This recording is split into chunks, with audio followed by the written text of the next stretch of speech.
Hello बच्चों, एक बार फिर आपका स्वागत है फिजिक्स विजडम एकेडमी में।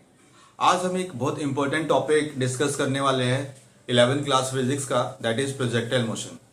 प्रोजेक्टाइल मोशन काइनेमेटिक्स यूनिट का बहुत ही इंपॉर्टेंट टॉपिक है और इसके ऊपर बहुत सारे न्यूमेरिकल्स बनते हैं, बहुत सारे कंसेप्चुअल क्वेश्चंस बनते हैं और डेली लाइफ में भी हम बहुत सारी ऐसी जगह जिसको एग्जामिन करते हैं। प्रोजेक्टाइल मोशन को अक्सर हम देखते हैं, जैसे भी मैं बता सकता हूँ कि स्पोर्ट्स में जैवलिन थ्रो, ठीक है, जब भी हम जैवलिन थ्रो करते हैं तो वो भी एक प्रोजेक्टाइल मोशन है। जब हम एक पत्थर को किसी टॉप ऑफ द बिल्डिंग से हॉरिजॉन्टली प्रोजेक्ट करते हैं तो वो भी एक प्रोजेक्टाइल मोशन है। आर्चरी या फिर जब हम शूटिंग में गन का यूज करते हैं तो उसका प्रोजेक्शन भी जो है वो एक प्रोजेक्टाइल मोशन आता है। गन को फायर करना भी एक प्रोजेक्टाइल मोशन कहलाता है, ठीक है। तो प्रोजेक्टाइल मोशन जो है हमारे आसपास बहुत जगह देखा जाता है, तो इसको स्टडी करना बहुत जरूरी है। इसमें बेसिकली हम कुछ चीज एज्यूम करेंगे, जैसे कि एयर रेजिस्टेंस को हम नेग्लेक्ट करेंगे, अर्थ के कर्वेचर को हम नेग्लेक्ट करेंगे और तब हम इसको स्टडी करेंगे। आइए स्टार्ट करते हैं आज का topic, that is projectile motion. अभी हम समझते हैं कि प्रोजेक्टाइल मोशन होता क्या है। एक्चुअली में हम अगर डिफाइन करने पे आए तो किस तरह से इसको डिफाइन करेंगे। So when ever an object is projected और throne with some initial velocity under the effect of gravity, then the motion of the object is known as projectile motion, and the path traveled by the projectile, that is that object, is known as trajectory. यहाँ पे आपको ये words बार बार मिलेंगे सुनने के लिए, projectile and trajectory. Projectile उस object को बोला जाएगा और ट्रेजेक्ट्री उसके पाथ को बोला जाएगा। तो जब भी हम किसी भी ऑब्जेक्ट को कुछ इनिशियल वेलोसिटी से, कुछ इनिशियल एंगल के साथ, या जरूरी नहीं है एंगल जो होना, क्योंकि हॉरिजॉन्टल प्रोजेक्शन में एंगल की जरूरत पड़ती नहीं है, तो हम ये मान सकते हैं कि जब भी हम किसी ऑब्जेक्ट को किसी इनिशियल स्पीड से जब हम प्रोजेक्ट करते हैं, थ्रोन करते हैं under the effect of gravity, तो उसका जो मोशन है वो ही मोशन प्रोजेक्टाइल मोशन कहलाता है। और जो वो पाथ ट्रेवल करता है, that path is known as the trajectory. Okay, आइए स्टडी करते हैं प्रोजेक्टाइल मोशन को थोड़ा डिटेल में। ये हमारा प्लेन है, this is y-axis, this is x-axis. An object is projected at the origin. ठीक है, ओरिजिन से हमने जो है एक ऑब्जेक्ट को प्रोजेक्ट किया और हम ये अज्यूम करें कि फर्स्ट क्वाड्रेंट में ही सारा मोशन हमारा हो रहा है।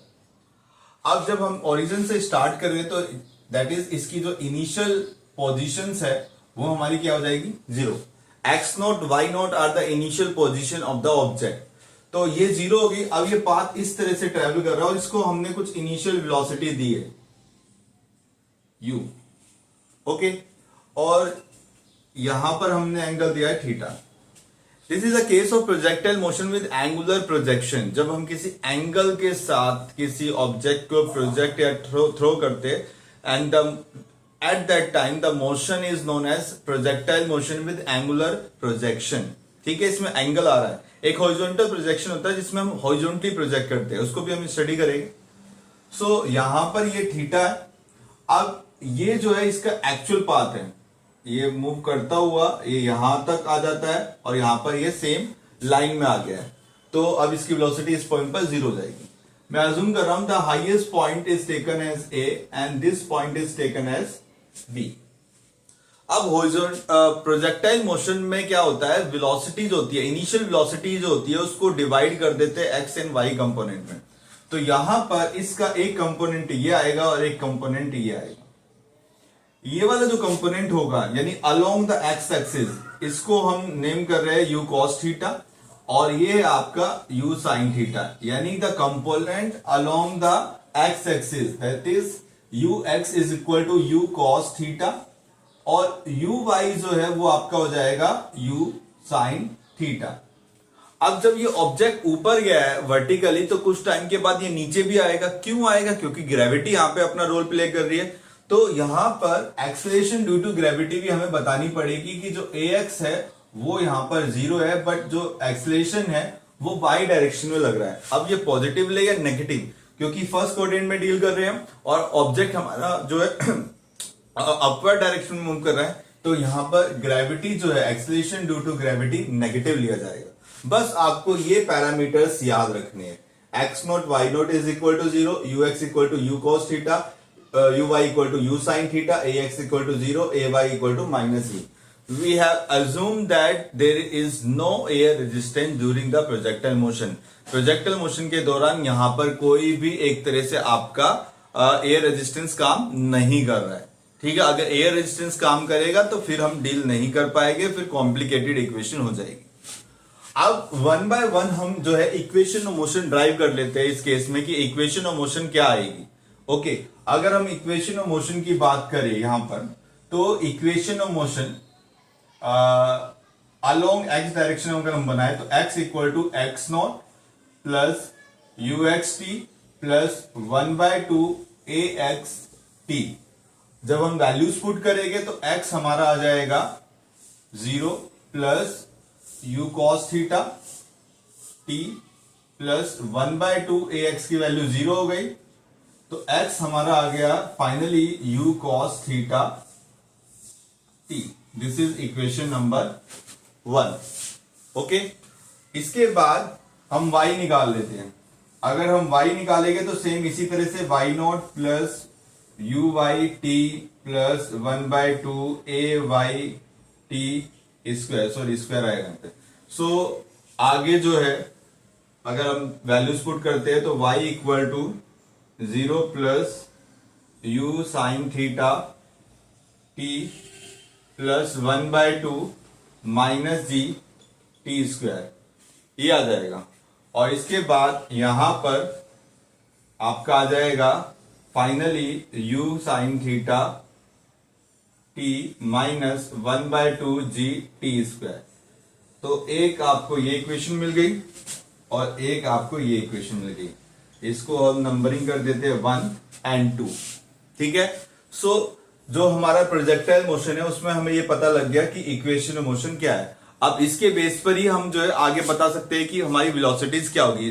जैसे कि एक पर्टिकुलर टाइम पर आपसे पूछा जाए कि बताओ वेलोसिटी क्या होगी, तो हम कैसे निकालेंगे वो अब हम डिस्कस करने वाले हैं। अब हम फाइनल वेलोसिटी निकाल लेते हैं। फाइनल वेलोसिटीज, तो अलोंग एक्स डायरेक्शन vx हमारा होता है dx बाय dt, और x की इक्वेशन हमें दे रखी है जो कि थी u cos थीटा t। तो डेरिवेटिव जो होगा यहां पर t का होगा, u इनिशियल वेलोसिटी और cos थीटा हमारा यहां पे कांस्टेंट है। सो ये हो जाएगा देन d बाय dt, या फिर हम ऐसे लिख सकते हैं u cos theta dt by dt, तो ये 1 हो गया। तो फाइनली जो हमारी फाइनल वेलोसिटी आई अलोंग एक्स डायरेक्शन वो आई u cos theta. This is equation number 3। You have seen that there is no time dependency on the velocity along x direction. x direction में जो है वेलोसिटी आपकी constant बनी रहती है through out the motion. So the x component of the velocity vector, final velocity vector remains constant throughout the projectile motion. यानी जब तक वो मोशन हो रहा है x कंपोनेंट जो है वो कांस्टेंट बना रहता है, वो अपनी वैल्यू को चेंज नहीं करता। तो चेंज कौन करता है? वो करता है y कंपोनेंट। कैसे, आइए देखते हैं। vy जो होता है वो है dy बाय dt। यहां पर अगर हम इक्वेशन पुट करें तो ये हो जाएगा u sine theta t plus minus 1/2 g t square, और इसको सोल्व करने पर हमें मिलेगा u sine theta minus g T. This is the y component of velocity vector. This shows that velocity depends on time. सो जो y component होता है velocity vector का वो टाइम पे डिपेंड करता है। x कंपोनेंट टाइम पे डिपेंड नहीं करता, y कंपोनेंट डिपेंड करता है। तो u sine theta minus g T, ये आपकी जो है फोर्थ इक्वेशन हो जाएगी। और जब अभी ये इंडिविजुअल वेलोसिटीज निकली है, अगर फाइनल वेलोसिटीज निकालेंगे तो फाइनल वेलोसिटी होती है आपका वेक्टर सम करना पड़ेगा आपको vx square plus vy square, ठीक है। और जब हम इसको सोल्व करेंगे तो सोल्व करने पर हमें मिलेगा u square plus g square t square plus minus 2u sine theta g t. मैं डायरेक्ट लिख रहा हूं। ये भी कैसे आया होगा, क्योंकि जब हम ये वैल्यूज यहां पे पुट करेंगे तो स्क्वायर करेंगे, जब इसका स्क्वायर हो गया तो u square cos square theta, इसका हो जाएगा u square sine square theta plus g square t square minus 2u sine theta g t. तो ये वाली और ये वाली टर्म जो आएगी, कोस और साइन वाली जो टर्म आएगी इसकी, वहां पे यू स्क्वायर कॉमन आ जाएगा और कोस square theta plus sign square theta आपका हो जाएगा 1। तो ये आपकी जो है फाइनल वेलोसिटी आ जाती है। ठीक है, तो ये था आपका इक्वेशन ऑफ मोशन जो हमने ड्राइव करी है, और इसके बाद हमारी फाइनल वेलोसिटी। इसके बाद हम पढ़ते हैं कि जो प्रोजेक्टाइल मोशन होता है उसका पाथ किस तरह का आता है। हाइपरबोला आता है, पैराबोला आता है, या कुछ और आता है, तो उसको भी हमें प्रूव करना होता है। वैसे तो ये पैराबोलिक होता है, ठीक है, बट उसको हमें प्रूव करना पड़ेगा। तो यहां पर हम क्या कर रहे हैं, इक्वेशन नंबर 1 का यूज कर रहे हैं। इक्वेशन नंबर 1 होती है आपकी u x equal to u cos theta t. तो यहां से टी की वैल्यू आ जाएगी x divide by u cos theta. इसको हम इक्वेशन नंबर 5 कर देते हैं, और इक्वेशन नंबर 5 को हम पुट करते हैं, put equation number 5 in equation number 2, और 2 हमारी कौन सी थी, ये थी u y equal to u sine theta t minus 1/2 g t square. अब जहां जहां t है वहां पर ये वाली जो इक्वेशन है इसको पुट कर देते हैं, तो y हमें मिल जाएगा u sine theta x divide by u cos theta minus 1/2, और यहां पर ये हो जाएगा x divide by u cos theta square. अब इसके बाद यहां से ये कैंसिल आउट हो गया, और sign theta divide by cos theta हो जाएगा tan थीटा x माइनस यहां पर हमारा आ जाएगा g divide by 2u square cos square theta into x square. अब एक प्रोजेक्टाइल मोशन के लिए इनिशियल एंगल कांस्टेंट रहता है, इनिशियल वेलोसिटी कांस्टेंट रहती है, और जी की वैल्यू भी कांस्टेंट रहती है। तो यहां पर इसको मैं एक कांस्टेंट मान लेता हूं a, और इसको एक दूसरा कांस्टेंट मान लेता हूं b। सो y हमारा हो जाएगा ax माइनस bx स्क्वायर। और ये जो इक्वेशन आती है ये एक पैराबोला की इक्वेशन होती है। This shows that the path of the projectile is parabolic, या फिर हम ये कह सकते हैं जो ट्रेजेक्ट्री होती है वो पैराबोलिक होती है, यानी कि आपको कुछ इस तरह का मोशन मिलता है, और ये जो होता है ये पैराबोलिक होता है। ठीक है, नेक्स्ट है टाइम ऑफ मैक्सिमम हाइट। देखिए इसमें बहुत छोटे छोटे टॉपिक्स है, अब जो पार्ट्स में डिवाइडेड है, जैसे टाइम ऑफ मैक्सिमम हाइट आएगा, फिर टाइम ऑफ फ्लाइट आएगा, द मैक्सिमम हाइट आएगा, और लास्ट में आपका हॉरिजॉन्टल रेंज आएगा। सो टाइम ऑफ मैक्सिमम हाइट में क्या बोला गया है कि जब आपका प्रोजेक्टाइल मोशन इस तरह का होता है तो इसकी मैक्सिमम हाइट यानी ए तक पहुंचने में उसे कितना टाइम लगेगा वो हमें फाइंड आउट करना है। ठीक है, यहां तक पहुंचने में। सो अगर मैं देखूं यहां पर इस पॉइंट पर, ठीक है, ये हाईएस्ट पॉइंट है, हाईएस्ट पॉइंट पर जो वेलोसिटी वेक्टर होता है वो ये होता है फाइनल वेलोसिटी वेक्टर। सो इसका सिर्फ एक्स कंपोनेंट एग्जिस्ट करता है, वाई कंपोनेंट एग्जिस्ट नहीं करता। कहां पर, एट पॉइंट ए और at the highest point. So eight highest point that is a, y component of final velocity will be 0। ठीक है, क्या होगा, वो 0 हो जाएगा। तो यहां पर आपका जो vy है वो आ जाएगा 0, और vy की इक्वेशन थी u sine theta minus g T. Okay, अब मैं इसको यहां पे h लगा देता हूं जिससे कि अलग दिखाई दे, और यहां से जो टी एच आपका निकलेगा वो होगा u sine theta divide by g। So this is the time of maximum height. इतना टाइम लेगा एक प्रोजेक्टाइल मोशन में एक ऑब्जेक्ट मैक्सिमम हाइट तक पहुंचने में। ठीक है, अब ये तो इसने लिया कि टोटल टाइम इतना लिया यहां तक पहुंचने में, बट अगर हमें पूरा टाइम निकालना हो, that is at the point B, the total time taken by the projectile to reach the point B. ठीक है, और इसके ओवरऑल पाथ के लिए, पूरी जर्नी के लिए अगर हमें टाइम निकालना, तो हम कैसे निकालेंगे? उस टाइम को हम बोलते हैं टाइम ऑफ फ्लाइट। ठीक है, जब हम टोटल टाइम की बात करते हैं तो टोटल टाइम को हम बोलते हैं टाइम ऑफ फ्लाइट, यानी कि टोटल टाइम इसे कितना लगेगा। तो उसके लिए हम क्या करते हैं, इस पॉइंट पर हमें पता है ये पॉइंट लाई करता है एक्स एक्सिस पर।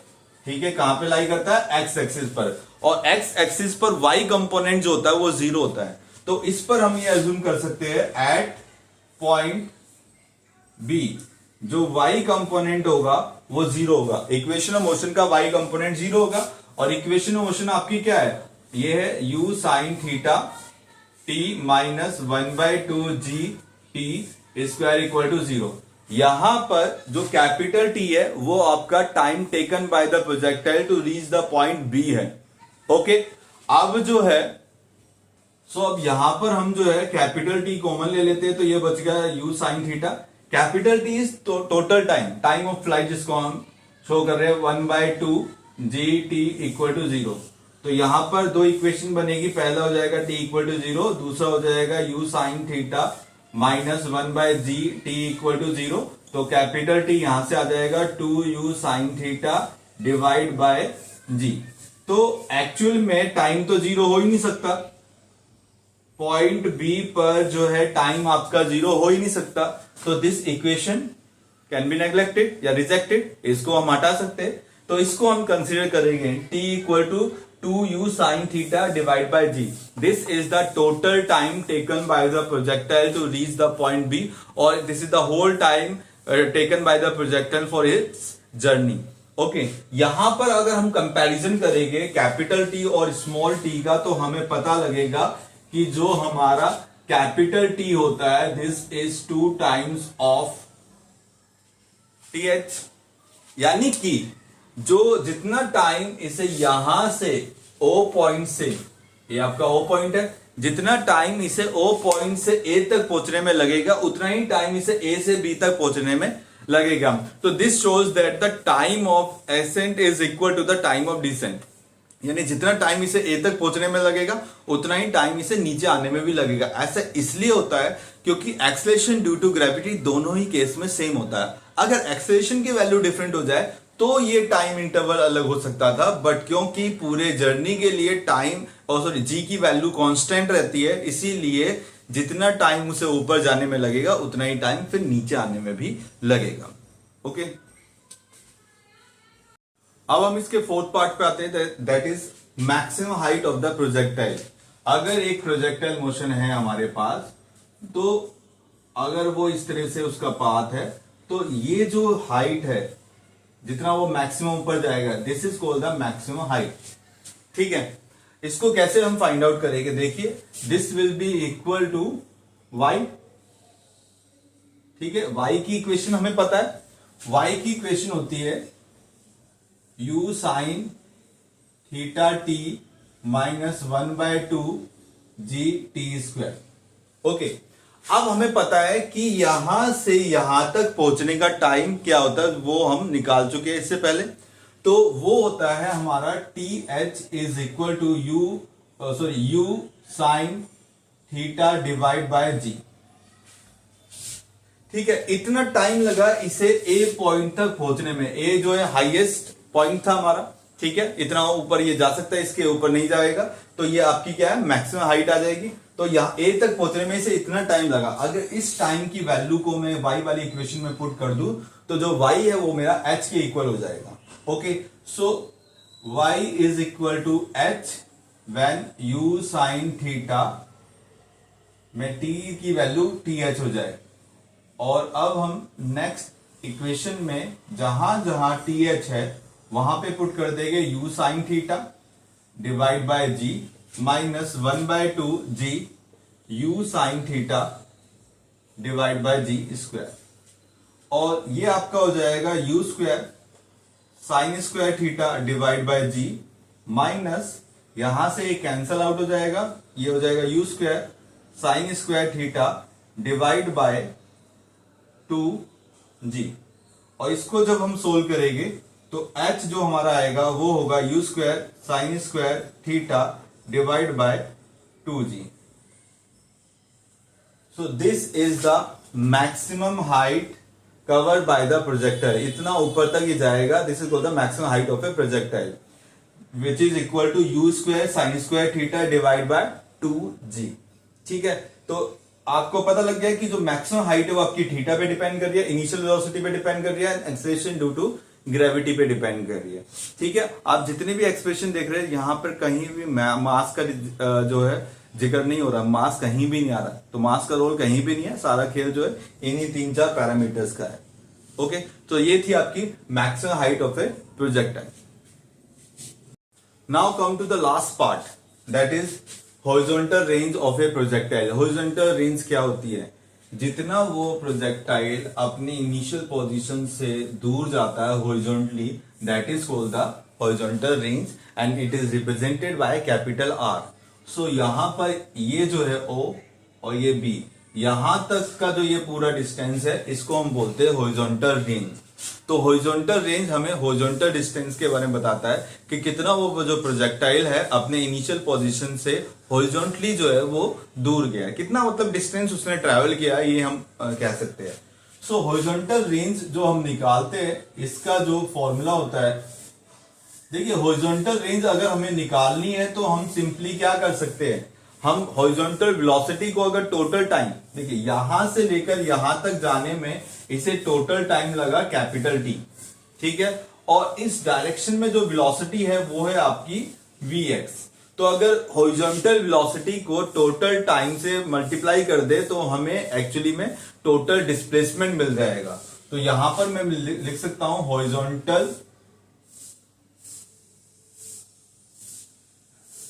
Horizontal velocity into time of flight. तो यहां पर ये आपका हो जाएगा Vx इंटू कैपिटल T। अब Vx जो है वो है आपका u cos थीटा, क्योंकि हॉरिजॉन्टल वेलोसिटी जो होती है प्रोजेक्टाइल मोशन में वो कांस्टेंट रहती है, वो टाइम पे डिपेंड नहीं करती। तो ये हो गया u cos थीटा, और टाइम ऑफ फ्लाइट आपका आया था 2u sine theta divide by g। इसको जब हम सोल्व करते हैं तो u स्क्वायर यहां पर ही आ जाएगा 2 sine theta cos theta divide by g। और अब जो है 2 साइन थीटा cos थीटा जो है इसको हम लिख सकते हैं, मैथमेटिकल आइडेंटिटी होती है sine 2 theta divide by g। तो 2 साइन थीटा cos थीटा जो है वो साइन 2 थीटा के इक्वल आ गया, तो ये हो गया r। सो ये आपकी आई horizontal range, that is u square sine 2 theta divide by g। तो जो हॉरिजॉन्टल रेंज है वो भी आपकी u पे, g पे और थीटा पे डिपेंड करती है।